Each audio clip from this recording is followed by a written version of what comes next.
வணக்கம். இந்த வீடியோ லெக்சரில் half wave rectifier and it's operation பற்றி தான் டீட்டெயிலாக பார்க்க போகிறோம். ரெக்டிஃபையர் எதுக்காக மெயினாக யூஸ் பண்ணுறோன்னா to convert AC input signal into a pulsating DC signal. So இங்கே ரெக்டிஃபையர் கான்செப்ட் மெயினாக எதுக்காக யூஸ் பண்ணுறோம்? ஏசியை டிசியை கன்வெர்ட் பண்ணுறதுக்கு. ஓகேவா? ஸோ இங்கே ஏசின்றது நம்மளுக்கு தெரியும், it is a bidirectional signal, positive and negative கண்டினியூஸாக வரும். டிசின்றது it is a constant voltage or constant signal. So இங்கே பல்சேட்டிங் டிசி சிக்னல் அப்படின்னா என்ன அர்த்தம்னா it is in only one direction. Okay, so பல்சேட்டிங்னா இதில் வந்து ஒரே ஒரு டைரெக்ஷனில் சம் ஏசி காம்போனன்ட்ஸும் இருக்குன்னு அர்த்தம். இது புரியுதா? ஸோ எங்கே மெயினாக நம்ம இந்த ரெக்டிஃபையர் யூஸ் பண்ணுறோம்? இப்போ ஃபார் எக்ஸாம்பிள் பேட்ரி. ஸோ பேட்டரியில் ஏசி இன்புட் சிக்னலை டிசியாக தான் நம்ம ஸ்டோர் பண்ணுறோம். There we can use this rectifier. புரியுதா உங்களுக்கு? ஸோ ஃபர்ஸ்ட்டு ஹாஃப் வேவ் ரெக்டிஃபையர்னா என்னென்னு பார்க்கலாம். ஹாஃப் வேவ் ரெக்டிஃபையர் வந்து ஒரு ஏசி இன்புட் சிக்னலை பல்சேட்டிங் டிசி சிக்னலாக கன்வெர்ட் பண்ணுறதுக்காக யூஸ் பண்ணுறோம் using only one PN junction diode. Okay, so ஒரே ஒரு பிஎன் ஜங்ஷன் டயோட் யூஸ் பண்ணுறனால இங்கே நம்ம ஒரு ஹாஃப் சைக்கிளை மட்டும்தான் ரெக்டிஃபை பண்ண முடியும். That's why it is called as a half wave rectifier. So this is the diagram. இங்கே ஒரு டிரான்ஸ்ஃபார்மர் யூஸ் பண்ணுறோம். இந்த டிரான்ஸ்ஃபார்மர் வந்து ஸ்டெப் டவுன் டிரான்ஸ்ஃபார்மராக இருக்கும். ஓகேவா? ஸோ வரக்கூடிய ஏசி இன்புட் சிக்னலை ஸ்டெப் டவுன் பண்ணி தான் நம்மளுக்கு இங்கே சர்க்கியூட்குள்ளே கொடுக்கும். நெக்ஸ்ட்டு ஒரு டயோடு யூஸ் பண்ணுறோம், then one load resistor. Very simple circuit. இங்கே ஏசி இன்புட் சிக்னல் நம்ம கொடுக்குறோம். ஸோ இந்த இடத்துல இந்த விஐன்றது என்ன? ஒரு AC input signal. That is nothing but Vm sine omega t. That is the input signal given to the transformer. So இங்கே விஎம்ன்றது என்னென்னா the maximum amplitude of this AC signal. Okay, இந்த டிரான்ஸ்ஃபார்மர் என்ன பண்ணும்? ஸ்டெப் டவுன் பண்ணி இங்கே signal கொடுக்கும். So during the positive half cycle, இந்த பாசிட்டிவ் ஹாஃப் சைக்கிள் வரும்போது இங்கே என்ன நடக்கும்? We can get the positive input here. So positive signal வருதுன்னா இங்கே டயோடு எப்படி கனெக்ட் பண்ணியிருக்கோம்? பாசிட்டிவ் டு பாசிட்டிவாக இருக்குது. So during positive input cycle இந்த டயோடு பாசிட்டிவாக இருக்கிறனால it is forward biased. Forward பயாஸ்ட்னா இட் கண்டக்ட்ஸ் கரண்ட். ஸோ என்ன கரண்ட் இங்கே ப்ரொடியூஸ் ஆகுதோ அந்த கரண்ட் எங்கே ஃப்ளோ ஆகும்? இந்த லோட் ரெசிஸ்டரில். So there is a drop across this load resistor, that is the output voltage. இது புரியுதா எல்லாருக்கும்? So during positive input cycle there is a current conduction, we can get the same amount of output at this side.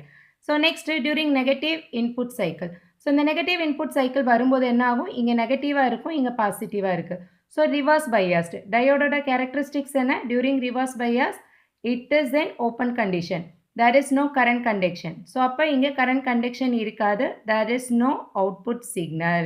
புரியுதா எல்லாருக்கும்? So for one complete cycle we can get the positive output and no output during the negative cycle. That is the concept. இதை தான் நம்ம என்ன சொல்கிறோம்? half wave rectified signalனு சொல்கிறோம். Again next positive cycle அப்போ it conducts the current. During negative 0. So again பாசிட்டிவில் conduct பண்ணோம், நெகட்டிவில் 0 வரும். புரியுதா எல்லாருக்கும்? That is the concept. As I told you, நம்மளுக்கு டிசினா என்னன்னு தெரியும்? கான்ஸ்டண்ட்டாக இருந்ததுன்னா தட் இஸ் த டிசி. இங்கே பல்சேட்டிங் டிசின்னு ஏன் சொல்கிறோம்? It is uni directional. ஒரே ஒரு டைரெக்ஷன் மட்டும் தான் நம்மளுக்கு கரண்ட் ப்ரொடியூஸ் ஆகுது. இது வரைக்கும் எல்லாருக்கும் புரியுதா? ஸோ இங்கே இன்புட் என்ன கொடுத்தோம்? ஏசி இன்புட் சிக்னல் கொடுத்துருக்கோம். அதை எப்படி டினோட் பண்ணுறோம்? VI is equal to VM sin omega t. Okay, this is for your notes preparation. During the positive half cycle இங்கே டயோடு வந்து ஃபார்வர்ட் பயாஸ்டாக இருக்கனால கரண்ட் கண்டக்ட் ஆகும், அவுட்புட் வந்து அப்பியர் ஆகும். During negative half cycle, the diode வந்து reverse biased இருக்கனால does not conduct. There is no output across load resistor. புரியுதா எல்லாருக்கும்? ஸோ அவுட்புட் வோல்டேஜ் நம்மளுக்கு எப்படி கிடைக்கும்? Vm sin omega t. Vmன்றது maximum voltage, sin omega t, that is the sinusoidal signal நம்மளுக்கு அவுட்புட்டில் கிடைக்குது during the positive half cycle. So positive half சைக்கிள்னா 0 to pi. ஓகேவா? பை டு 2π எப்படி கிடைக்கும்? 0. ஸோ இந்த ஹாஃப் வேவ் ரெக்டிஃபையரை பொறுத்த வரைக்கும் அவுட்புட் டியூரேஷன் நம்ம எதுலேருந்து எடுப்போம்னா 0 to 2π வரைக்கும் எடுப்போம். Correct? So during positive half cycle it is having the value Vm sin omega t. During negative half cycle there is no output. Again இதுதான் ஒரு கம்ப்ளீட் சைக்கிள். ஓகேவா? இந்த கம்ப்ளீட் சைக்கிள் தான் again நம்மளுக்கு ரிப்பீட் ஆகுது. So output signal வந்து நம்ம 0 to 2π வரைக்கும் கன்சிடர் பண்ணுறோம். ஓகே, ஸோ கரண்ட் எப்படி ரெப்ரசன்ட் பண்ணுறோம்? Load current or output current that is equal to Im sin omega 0 to pi வரைக்கும், பை டு 2π வரைக்கும் தட் வேல்யூ இஸ் 0. ஸோ இந்த ஹாஃப் வேவ் ரெக்டிஃபையரோட மெயின் கேரக்டரிஸ்டிக்ஸ் என்னென்னு எடுத்துட்டிங்கன்னா it's efficiency, ripple factor, peak inverse voltage, transformer utilisation factor, peak factor. So இந்த கேரக்டரிஸ்டிக்ஸை base பண்ணி தான் இதோட அனாலிசிஸ் அண்ட் அப்ளிகேஷன்ஸ் இருக்கும். First average DC values and AC values find out பண்ண போகிறோம். ஏன்னா எஃபிஷியன்சி ஃபைண்ட் அவுட் பண்ணுறதுக்கு we need to have the DC and AC values ரெண்டுமே நம்மளுக்கு வேணும். கரெக்டாக இன்புட் அவுட்புட் நம்மளுக்கு வேணும். ஸோ இங்கே ஆவரேஜ் டிசி வேல்யூஸ்னு எடுத்துட்டோம்னா that represents the DC current. Okay, so average current is equal to DC current, that is equal to 1 by 2 pi integration from 0 to 2 pi I naught dWt. So இங்க integration எதை base பண்ணி நம்ம பண்றோம்னா omega t, that is the time duration. கரெக்டா? So next the cycle எப்படி எடுத்திருக்கோம்? 0 to 2 pi. நம்மளுக்கு இந்த ஒரு complete cycle நம்ம சொல்றோம். கரெக்டா? 0 to 2 pi வரைக்கும் இருக்கிறது தான் one complete cycle of this half wave rectifier output. So output current நம்ம integrate with respect to omega t பண்ணிட்டு that is divided by 2 pi, that is the total time period. So இங்க I naught க்கு பதிலா என்ன substitute பண்றோம்? Im sin omega t d omega t. Okay, so இங்க 0 to 2 pi வரைக்கும் interval இருக்கு. But நம்மளுக்கு எங்க மட்டும் தான் சிக்னல் அவைலபிளா இருக்கும்? 0 to pi வரைக்கும் தான் சிக்னல் இருக்கும். pi to 2 pi இதோட வேல்யூ 0ன்னு இருக்கும். ஸோ இந்த இடத்துல நம்ம என்ன பண்ணுறோம்? இந்த இன்டர்வலை ரெண்டாக பிரிச்சுக்கிறோம். ஓகேவா? ஸோ 0 to pi வரைக்கும் தான் இன்டெகிரேட் பண்ண போகிறோம் with respect to omega t. Sine omega டியை நம்ம இன்டெகிரேட் பண்ண என்ன கிடைக்கும்? Minus cos omega t. ஓகேவா? ஸோ ஒமேகா டி இந்த ஹோல் டேர்ம் இருக்கிறனால நம்ம அந்த வேல்யூவை அப்படியே எழுதிக்கிறோம். ஸோ இங்கே சம்டைம்ஸ் என்னென்னா டியூரேஷன் என்ன தான் ஒமேகா டின்னு இருக்கிறனால we can take that value minus cos omega t. ஐஎம்ன்றது கான்ஸ்டன்ட்னால வெளியில் எடுத்துட்டோம். நெக்ஸ்ட்டு 0 to பைன்ற லிமிட்ஸை இங்கே சப்ஸ்டியூட் பண்ண போகிறோம். First upper limit minus cos omega டிக்கு பதிலாக பை சப்ஸ்டியூட் பண்ணுறோம். Minus of the lower limit, minus இங்கே ஒரு மைனஸ் இருக்கா? So minus cos lower limit is 0. So cos pi value is minus 1. Cos 0 value is 1. So minus into minus 1 plus 1 minus into minus plus 1 we can get 2. So இந்த 2 என்ன ஆயிரும்? Divide ஆயிரும். we can get IDC, that is the average current is equal to IM by pi. இது புரியுதா? So the same way we can find out the DC voltage, that is equal to VM by pi. இதே procedure தான். So here VDC னா என்ன பண்ணணும்? 1 by 2 pi integration from 0 to 2 pi VM, that is V0 into d omega t னு வரும். V0 ஓட value என்னன்னு substitute பண்ணுவோம்? VM sin omega t into dt. Correct? இதோட வேல்யூ எது வரையில் இருக்கும்? இதோட இன்டர்வல் எப்படி இருக்கும்? 0 to pi இருக்கும். கரெக்ட்? ஸோ இதை நம்ம இன்டெகிரேட் பண்ணிட்டு சிம்பிளிஃபை பண்ணோன்னா we can get this answer. So next என்ன ஃபைண்ட் அவுட் பண்ண போகிறோம்னா ஏசி வேல்யூ. ஸோ ஏசி வேல்யூவை நம்ம இங்கே எப்படி ரெப்ரசென்ட் பண்ணுறோம்? RMS values. ஓகே, ஸோ ஆர்எம்எஸ்னா root means square value. That is the formula here. Square root of 1 by 2 pi integration from 0 to 2 pi V0 squared d omega t. Okay, so next ஸ்டெப்பில் இங்கே V0 ஓட வேல்யூவை substitute பண்ணுறோம். Square root of 1 by 2 pi integration from 0 to 2 pi Vm squared sin squared omega t d omega t. ஓகேவா? So நம்மளுக்கு என்ன தெரியும்? Interval 0 to pi வரைக்கும் தான் இதுக்கு வேல்யூ இருக்கும். pi to 2 pi its value is 0. So we can take that value as square root of Vm squared வந்து கான்ஸ்டன்ட்னால வெளியில் எடுத்துக்கிறோம். Vm squared by 2 pi integration 0 to pi sin squared omega t d omega t. Okay, so இப்போ sin squared theta நம்ம எப்படி எழுதுவோம்? ஜென்ரலாக sin squared theta can be written as 1 minus cos 2 theta divided by 2. So the same way we can represent that value as 1 minus cos 2 omega t by 2 into d omega t. So இப்போ இந்த 2ன்றது common to both the terms, we can take it outside. So square root of Vm squared by 4 pi into 1 integrate பண்ணோன்னா omega t கிடைக்கும். cos 2 omega t integrate பண்ணோன்னா plus sin 2 omega t கிடைக்கும். minus already இருக்கு. So omega t minus sin 2 omega t divided by 2. இங்க interval என்ன? 0 to pi. That is the limit. Okay. So next step in the limit values இங்க substitute பண்றோம். Vrms is equal to Vm by 2. That is this value. Okay. So Vm by 2. Square root of 1 by pi into upper limit substitute பண்றோம். omega t க்கு பதிலா. Okay. So pi minus 0. இந்த வேல்யூக்கு substitute பண்ணியாச்சு. minus sin pi ஓட value என்ன? sin pi value is always 0. okay, so next minus the lower limit substitute பண்றோம். lower limit 0 0 தான் நமக்கு வரும். so we can get that value as pi. so இந்த பையும் இந்த பை என்ன ஆயிரும்? divide ஆயிரும். we can get square root of 1. that is nothing but the same. so Vrms is equal to what now? Vm by 2. so similarly we can get Irms value is equal to Im by 2. So இங்க mன்றது நம்ம என்னன்னு சொன்னோம்? maximum value. ஓகேவா? So next என்ன find out பண்ண போறோம்? efficiency. efficiency is equal to what? the ratio of the DC output power to the AC input power. So DC output power ஓட formula என்ன இங்க ஜெனரலா பவர் எப்படி எழுதலாம் V into I. அது எப்படி எழுதலாம் V squared by R or I squared into R ன்னு எழுதலாம். So DC power is equal to V squared DC by RL. என்ன அர்த்தம் load resistance ன்னு தெரியும் நம்மளுக்கு, that is equal to VDC ஓட வேல்யூ என்ன Vm by pi the whole squared by RL. So this is what that DC power value. Okay. So next AC power calculate பண்றோம் using the same formula VRMS squared by RL. VRMS ஓட value நம்மளுக்கு என்ன தெரியும் Vm by 2 the whole squared by RL. Okay, we can simplify that value and we can get that value as Vm squared by 4 RL. Okay, then we can substitute both the values here. DC power is Vm squared by pi squared RL divided by AC power is equal to Vm squared by 4 into RL. Then we can simplify all the terms, get the value as 4 by pi squared. இது எப்படி வருதுன்னு தெரியுது இல்லையா? So V squared, so Vm squared divided by pi squared into RL the whole divided by Vm squared by 4 RL இப்படி இருக்கும். Okay, so Vm squared இந்த RL cancel ஆயிரும். So denominator ஓட denominator எங்க போயிரும் numeratorக்கு போயிரும். ஓகேவா? So இங்க பையோட வேல்யூ நீங்க substitute பண்ணீங்கன்னா you can get the answer as 0.406. That is the efficiency is 40.6% for half wave rectifier. It is very important. Okay, so the maximum efficiency of wave rectifier is 40.6%. Okay va? So next ripple factor. Ripple factor na enna artham அப்படினா இப்போ நான் அவுட்புட்ல வந்து நமக்கு என்ன கிடைக்கணும் unidirectional DC signal. இந்த unidirectional DC சிக்னல்னா நமக்கு என்ன தெரியும் the constant லெவல்ல இருக்கணும் வோல்டேஜ். ஆனா இங்க எப்படி இருக்கு some AC content இங்கே இருக்கு கரெக்ட்டா. ஸோ இந்த AC கண்டென்ட்டை தான் நம்ம என்னன்னு சொல்கிறோம் ரிப்பல் ஃபேக்டர்னு சொல்கிறோம். ஓகேவா? So ripple is the unwanted AC component present in the DC output.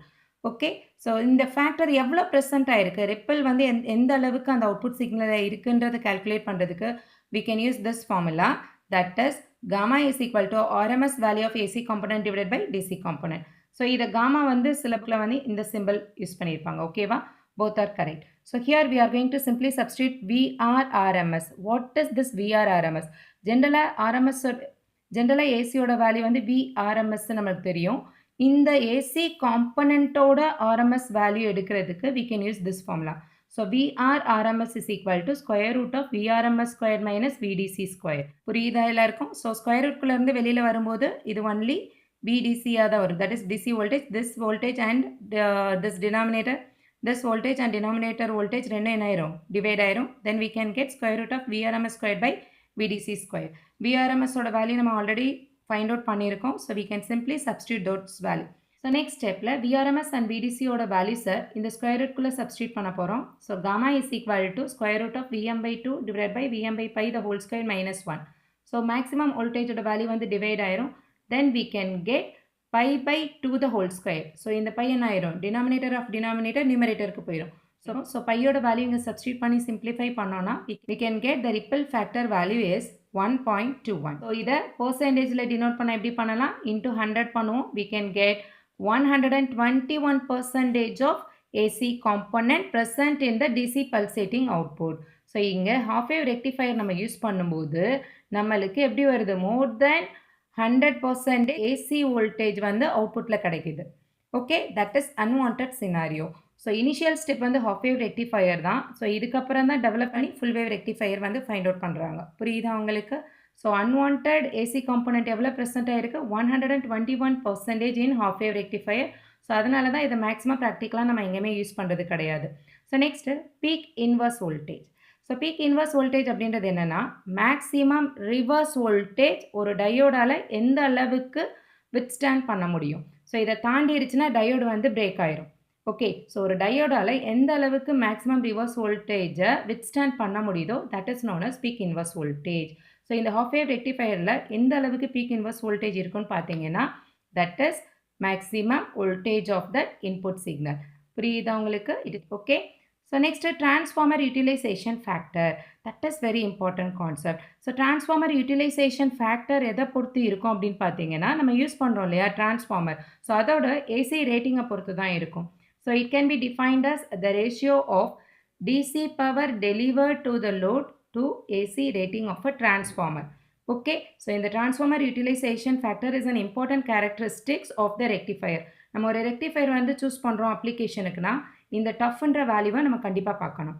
Okay, so TUF is equal to DC power to AC rated power. AC rated power denotes the secondary transformer. அதாவது நம்ம சொன்னோம் இல்லையா, step down transformer. இனிஷியலாக நம்ம கொடுக்குறப்ப 230 volt வந்து it can be reduced or step down to 50 volt கூட நம்ம reduce பண்ண முடியும் based on our application. So next, rated voltage of secondary winding எப்படி find out பண்றோம்னா, so maximum voltage வந்து divided by the square root value. Okay, AC power நம்ம எப்படி calculate பண்றோம்? Vm by square root 2 into Im by 2.